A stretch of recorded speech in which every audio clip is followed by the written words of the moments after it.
Vamos falar hoje sobre as constituições do Brasil. O Brasil teve 7 constituições. A primeira em 1824. Ela também foi chamada a Constituição da Mandioca. A primeira Constituição do Brasil se deu logo após a independência em 1822. Dom Pedro I ele proclamou a independência no 7 de setembro de 1822 e logo em seguida começou o processo de escolha de representantes que iriam redigir, escrever a nossa primeira Carta Constitucional, ou seja, o primeiro documento que reuniria as leis, os aspectos políticos, econômicos e sociais que definiriam o Brasil, a nova nação que estava surgindo. Quais foram as características da nossa primeira Constituição? Algumas coisas nós temos que destacar nessa primeira Constituição. Como era o voto? O voto era censitário. O que quer dizer isso? Só votavam aqueles que tinham uma certa renda. Tanto é que ela foi chamada de Constituição da Mandioca, porque como não circulava muita moeda na época, para estabelecer o poder aquisitivo das pessoas, se determinou o poder aquisitivo através dos alqueires de mandioca que as pessoas possuíam. Já que a mandioca era moeda corrente, era um alimento muito consumido, os plantadores de mandioca, ser plantador de mandioca significava poder aquisitivo. Então se definiu que até 200 alqueires de mandioca se podia ser eleitor, 400 alqueires se podia ser representante à Câmara e 800 alqueires se podia ser senador. Então, portanto, com essa determinação, a maior parte da população ficava de fora. Numa época em que o Brasil ainda tinha a escravidão. Outra característica importante que mostra o espírito dessa Constituição de 1824 é a organização dos poderes. Existem os poderes executivo, legislativo e judiciário. Nessa nossa primeira Constituição, Dom Pedro I, ele colocou também o poder moderador. Eu digo colocou porque essa nossa primeira Constituição, ela foi outorgada, ou seja, ela foi imposta por Dom Pedro.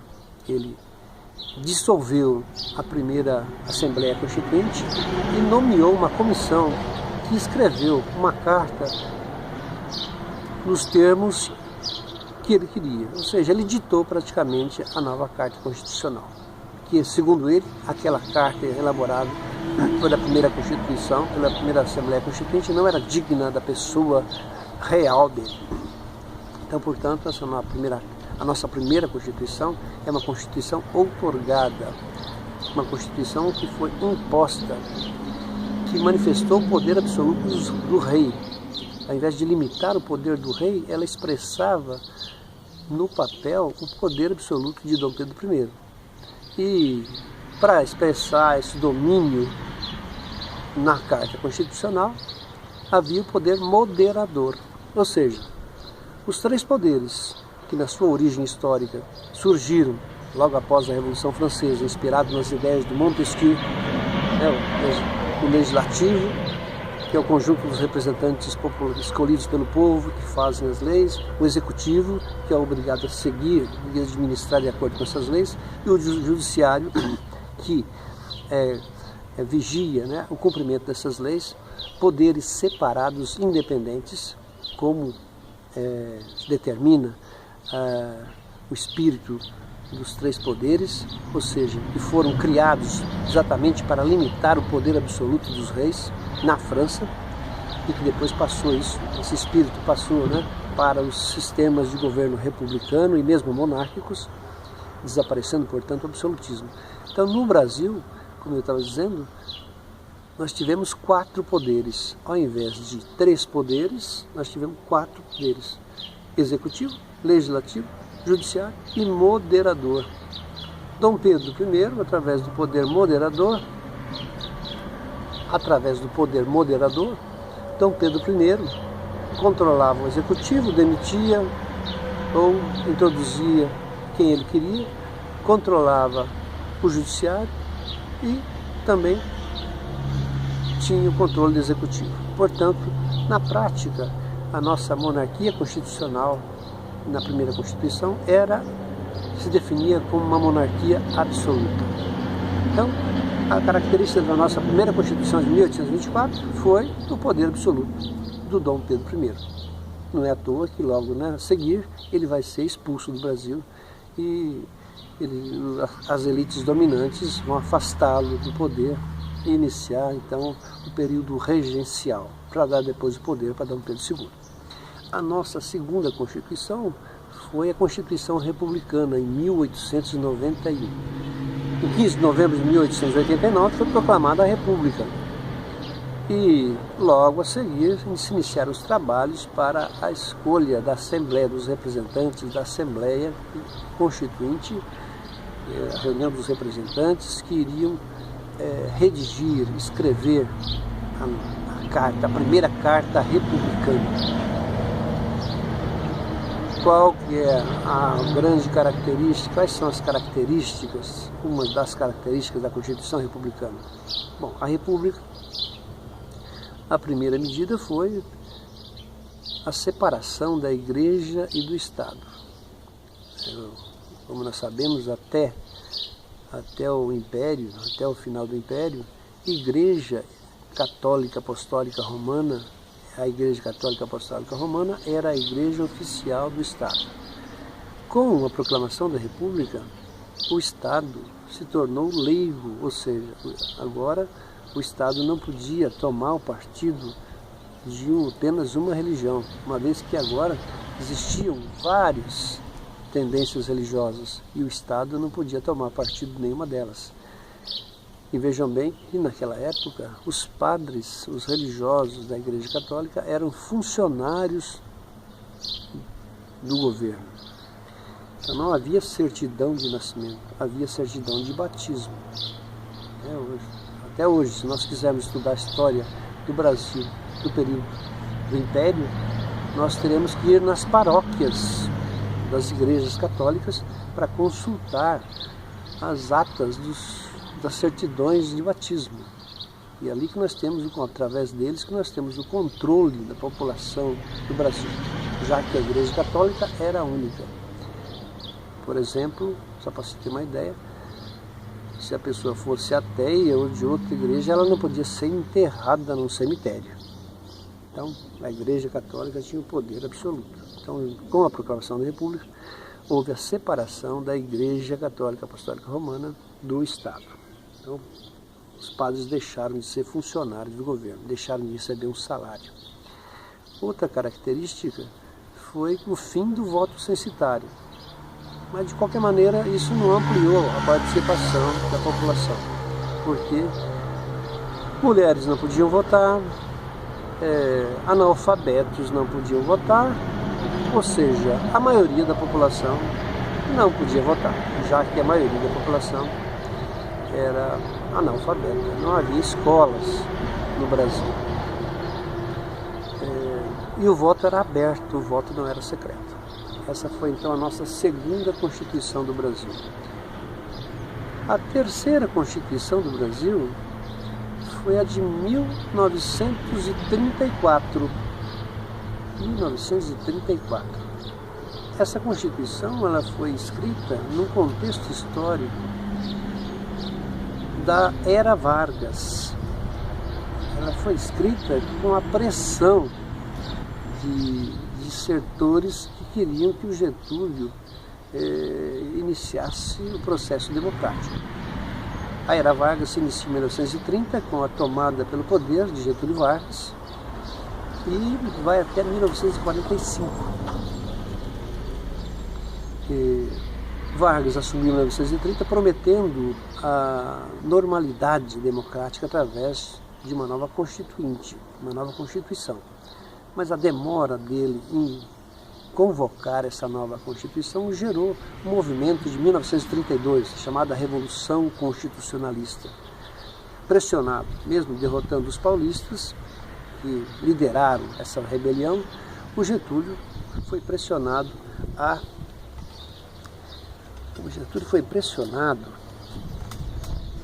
convocar uma nova Constituinte. E foi o que ele fez em 1933, e assim, em 1934, nós tivemos então a terceira Constituição do Brasil, que teve uma característica importantíssima, que foi que pela primeira vez as mulheres podiam votar, ainda que com o consentimento dos maridos. Vejam só que absurdo, né? A nossa quarta Constituição também se dá no contexto da Era Vargas, dentro desse período. Em 1937, ela foi copiada da Constituição da Polônia, por isso que ela é chamada de polaca. E ela foi escrita, ela também foi uma Constituição outorgada, quer dizer, imposta. Mesmo as de 34 também tinham certas características de imposição, né? O Getúlio, na verdade, é que estava por trás, né? Ele continuou no governo, né, introduzindo na Constituição de 34 a eleição indireta de presidente. O presidente não era escolhido pelo voto do povo, da população, era o voto indireto. Em 37, essa Constituição nasce no surgimento do Estado Novo, ou seja, o Getúlio instala uma ditadura no Brasil. Logo, ele vai instalar uma ditadura que vai durar de 37 até 1945. Então, também outra Constituição que demonstra, né, o caráter autoritário das nossas Constituições e a falta de tradição democrática no nosso país. Muito bem, a nossa quarta Constituição foi aquela de 1946. Em 1946, o contexto histórico é do fim do Estado Novo, o fim da ditadura do Getúlio Vargas. Em 1946 é o contexto do fim da Segunda Guerra Mundial. O Brasil havia participado ao lado dos Estados Unidos, da Inglaterra, da França, na luta contra o nazismo, o fascismo, contra os regimes totalitários lá da Alemanha e da Itália. E essa luta dos soldados brasileiros gerou uma pressão sobre o Getúlio Vargas, no sentido de iniciar uma abertura democrática no Brasil, de convocar uma nova Assembleia Constituinte. Nesse sentido, ele foi afastado do poder pelo próprio Exército e se iniciou então o processo de convocação da nova Constituinte, da Assembleia Constituinte, de eleição dos representantes, que em 1946 redigiu então a nossa quinta Constituição do Brasil, que tinha como características o voto das mulheres, agora livre, o voto secreto, mas ainda continuava o voto dos analfabetos, ainda excluía a maior parte da nossa população, uma vez que o Brasil, até esse período, imagina, se hoje nós temos milhões de analfabetos, fora, né, aqueles analfabetos funcionais, graças, né, à irresponsabilidade dos nossos governantes, que até hoje, né, ainda nas suas políticas públicas não integraram ainda a população através da educação. Imagina naquela época, onde não havia um sistema público de ensino que permitiu acesso à educação de milhões de pessoas. Portanto, essa característica de os analfabetos não votarem excluía, apesar de ter sido uma Constituição promulgada através de eleições, essas eleições tiveram um caráter limitado. Poucas pessoas puderam participar desse processo democrático. Mesmo assim, esse período no Brasil, de 46 a 64, é considerado, né, o período do populismo, de grande participação do povo, de integração do povo na política. Mas, como nós já vimos, era uma participação limitada. Poucas pessoas podiam participar. Se bem que em 46 houve uma abertura, o fim da censura, havia eleições diretas, havia o direito de greve, enfim, uma série de benefícios, né, para a população.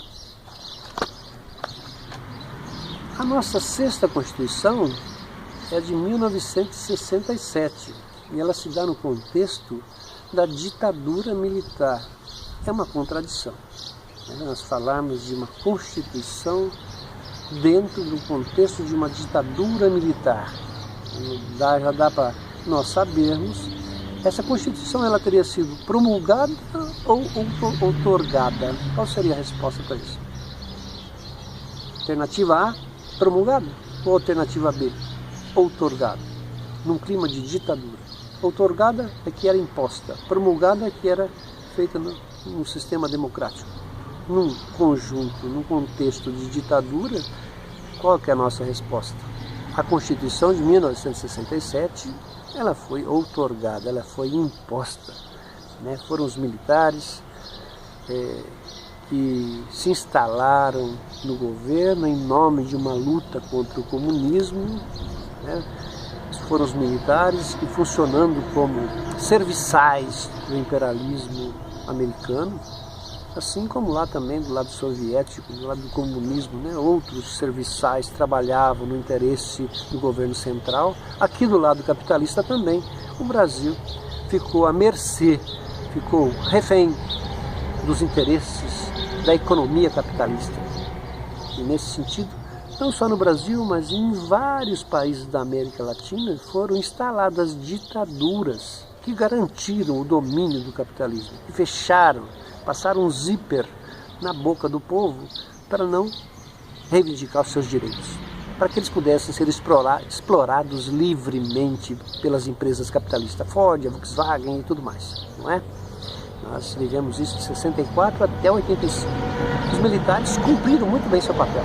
Tudo isso em nome do patriotismo, sobre a bandeira brasileira. Ou seja, eles funcionaram, né, como serviçais do capitalismo americano, matando, torturando e perseguindo aqueles brasileiros que nem todos eram comunistas, não. Empresários foram mortos, padres foram mortos, religiosos foram mortos, pessoas inocentes foram mortas por engano. Ou seja, toda essa violência que muita gente está querendo de volta para a solução da pouca vergonha dos dias de hoje, desses políticos, né, que no dia de hoje, que nós estamos vivendo uma tragédia no Brasil, né, os mortos da Chapecoense, os canalhas, né, mesmo num clima de tristeza, né, nacional, com essa tragédia dessa rapaziada que estava para ganhar, né, o campeonato sul-americano, eles se aproveitaram desse clima de tristeza para tentar enfiar a goela abaixo dos brasileiros, né, a perpetuação da corrupção, ou seja, detonando, né, fragmentando, bombardeando, né, as 10 medidas que foram levadas com 2 milhões de assinaturas para melhorar a situação do Brasil, para diminuir a corrupção, esse roubo que nós estamos sendo submetidos. Mas enfim, né, quem faz a lei? Quem são os eleitos? Quem são os representantes? Quem fazem as leis? São os corruptos mesmo, né? Somente a pressão popular é que vai poder acabar com a corrupção, porque se depender deles, eles jamais vão votar em leis que vão impedir o livre desenvolvimento das suas falcatruas. Somente o povo na rua que vai impedir. É o que nós estamos assistindo agora. Portanto, voltando, né, à Constituição de 1967. Foi uma farsa também. Ela, né, foi colocado uma farsa, ou seja, uma carta constitucional, onde os militares colocavam os atos institucionais, como eram chamados, o AI-1, AI-2, AI-3, até o AI-5. Houve 17 atos institucionais, ou seja, eram determinações, decisões que não tinham nenhum respaldo popular, que garantiam, que davam um ar de legalidade ao governo dos militares. Infelizmente, né, muita gente perdeu essa aula de história. né, não sabe qual foi o papel da ditadura militar. Eles não acabaram com a corrupção no Brasil. Eles mantiveram e, aliás, até mantêm até hoje, né, uma ligação com os corruptos que estão no poder até hoje, como, por exemplo, José Sarney. Eu era jovem ainda e sou um velho hoje, olha para minha cara. José Sarney está lá no Senado ainda, aquela múmia está roubando o Brasil até hoje, ele e a família dele. Ele, a filha dele é governador, o filho é senador, outro filho é deputado. Eles continuam, né? Então, os vampiros que continuam a sugar o sangue do Brasil. Enfim, para dar um fim nisso, né? Dando um fim nisso, o Brasil pode ter até uma solução.